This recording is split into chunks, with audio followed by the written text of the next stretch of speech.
Today we will discuss about heat chapter 4 class 7 in part 5.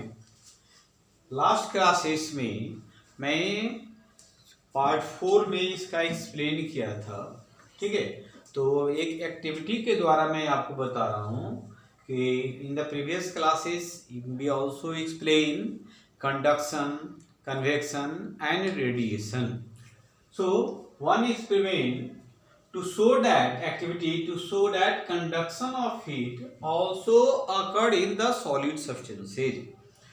आपको एक प्रयोग के द्वारा प्रमाणित करना, सिद्ध करना कि सॉलिड सब्सटेंसेज में हीट का ट्रांसफॉर्मेशन होता है. कैसे?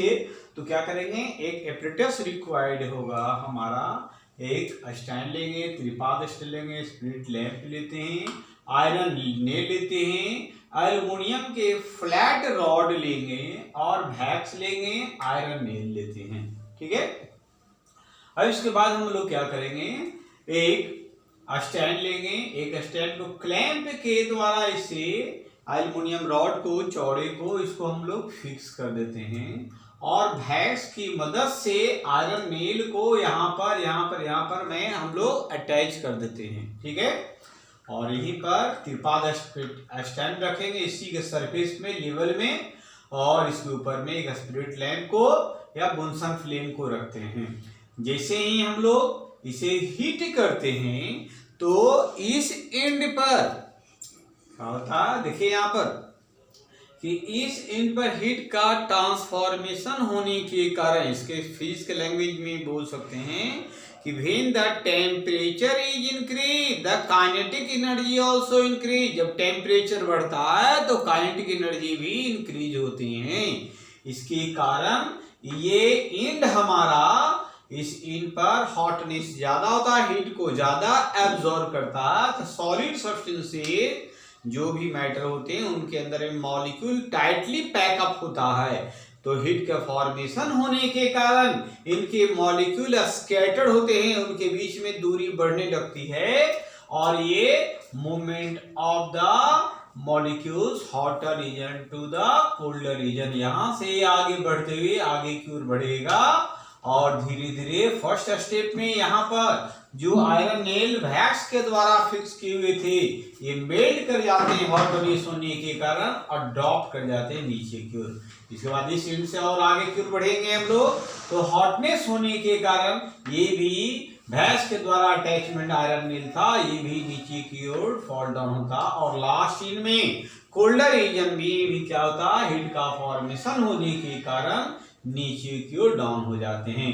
इस एक्सपेरिमेंट से हमें ये पता चला, कंक्लूजन ये हुआ कि heat is transferred from the hot end of aluminium rod to its colder end by the process of conduction.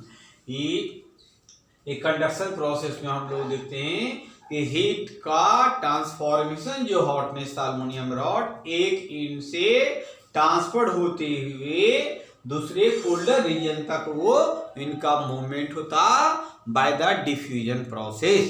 ये क्लियर हो गया है एक्सपेरिमेंट. अब यहाँ पर हम लोग देखते हैं कंडक्शन. फिर से देखिए, a mode of heat transferred which take place in solid due to a strong vibration of atoms and molecule. Mode of heat ऊष्मा का एक रूप के रूप में जो सॉलिड सब्सटेंसेस से, सॉलिड सब्सटेंसेज में एक एंड से दूसरे एंड पर उनका मूवमेंट होता, वाइब्रेशन होते हैं उनके अंदर, मॉलिक्यूल के बीच में कंपन होते हैं. तो जो भी मैटर होते हैं उनके अंदर में वो मॉलिक्यूल से मिलकर बने होते हैं, एटम होता है. तो वाइब्रेशन होने के कारण इनके मॉलिक्यूल ट्रेवल करते हैं एक एंड से दूसरे एंड तक, डिफ्यूजन प्रोसेस है. नेक्स्ट में कंडक्टर्स, जिसको हम लोग बोलते हैं सुचालक, material which allow heat to pass through them easily. तथा वैसे मटेरियल जिससे विद्युत धारा के रूप में, इलेक्ट्रिक करंट के रूप में और हीट के रूप में ट्रांसफॉर्मेशन होता है एक एंड से दूसरे एंड तक, इसे हम लोग कंडक्टर के रूप में भी जानते हैं और इसी को गुड कंडक्टर भी बोला जाता है. Insulator, insulator is also known as the bad conductor. इसे हिंदी में कुचालक बोलते हैं। Materials which don't allow heat to pass through them easily is known as insulator। एक वैसा पदार्थ जिसके द्वारा ऊष्मा का स्थानांतरण नहीं होता एक इंड से दूसरे इंड तक, जिसे हम लोग इंसुलेटर बोलते हैं। Next, application of conductors and insulator. Conductor और इंसुलेटर का उपयोग क्या है, क्या यूजेज हैं। Next, cooking utensils are made of good conductors of heat, such utensil get heated quickly, food can cook efficiently in a shorter time. जो खाना बनाने वाले बर्तन होते हैं, कुकर के रूप में या तसले के रूप में, कढ़ाई के रूप में या पैन फ्राई के रूप में, तो ये सारे एल्युमिनियम के, एंटी एल्युमिनियम के, कॉपर के, आयरन से मिलकर बने होते हैं और इसमें हीट का ट्रांसफॉर्मेशन इजीली हो जाता और कम समय में फ्यूजन बन जाते हैं, क्योंकि एक्सटर्नली वो हीट को एब्जॉर्ब करता और हीट होने के कारण फूड मटेरियल पर इफेक्ट डालता है, जिसको वो आसानी से कूल कर देते हैं। Next, the base of electric iron conducts heat which in turn help in ironing the cloth effectively।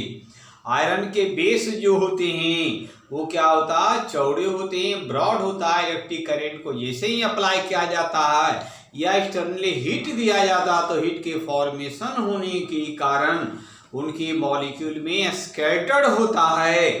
Scattered होने के कारण आसानी से हम कपड़ों को आयरनिंग करते हैं, प्रेसिंग कर लेते हैं। Next, handle of cooking utensils are made of thermosetting bakelite wood that has bad conductor and insulator of heat that can not travel heat from one into another.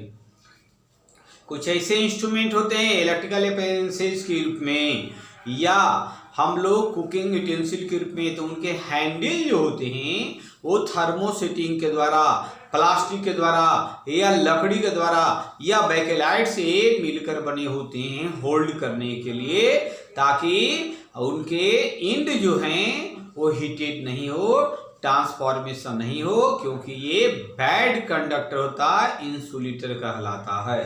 Next, woolen cloth is here for of animal, stone, base, leather, plastic, rubber, wood, asbestos that are bad conductor of heat, insulator that prevent from heat and we are safe for burning our hand, finger etc। Woollen कपड़े के रूप में, clothes के रूप में, seal के रूप में, ब्रिक्स के रूप में, स्टोन्स, एस्बेस्टस के रूप में, वुड के रूप में, लेदर के रूप में, सिलिकॉन के रूप में, नायलॉन्स के रूप में, ये सारे बैड कंडक्टर होते हैं और जिसके कारण अगर यूटेंसिल मटेरियल जो यूटेंसिल सब्सटेंस होते हैं उनको हैंडलिंग बनाया जाता है इन सभी के द्वारा, बैड कंडक्टर इंसुलेटर के द्वारा, तो हमारे हाथ नहीं जलते हैं और हम सभी सेफ रहते हैं। So next topic is start in next video. Thank you.